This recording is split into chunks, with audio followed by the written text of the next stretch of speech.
ആ ഇനി ബിന്ദു നാത്തൂര് ഇല്ല, ബിന്ദു നാത്തൂര് ഞാൻ പ്രത്യേകം എടുത്ത കളറാ ഇല്ല. അയ്യോ നല്ല ഏട്ടോ.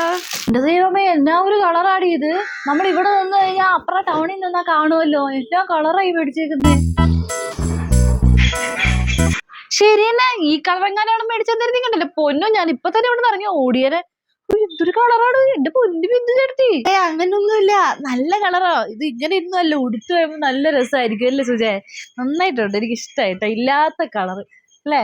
അത് പിന്നെ മൂത്ത നാത്തൂനെ പോലെ ചെറിയ നാത്തൂനെ പോലെ അല്ല.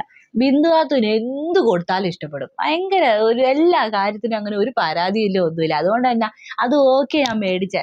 എല്ലാ കളറും ഒരുപോലത്തെ അല്ലേ. അപ്പൊ ബിന്ദു നാത്തൂന് നല്ല തിളങ്ങി നിൽക്കട്ടെ, കല്യാണത്തിന് അങ്ങ് വെട്ടി തിളങ്ങി നിൽക്കട്ടെ എന്ന് വിചാരിച്ച ആ കളറിന്റെ അടുത്ത്. അത് പിന്നെ ബിന്ദുവിനെ പോലെയാണോ ഞങ്ങൾ എന്തോ ഒരു സാരി മേടിക്കുന്നത്. അപ്പൊ സാരിയെ കുറിച്ച് അത്യാവശ്യം ബോധമുള്ളയാ.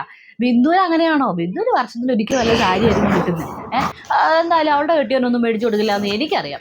അവരുടെ സാമ്പത്തിക ശേഷിക്ക് ആ സാരി തന്നെ എത്രയോ വലുത്.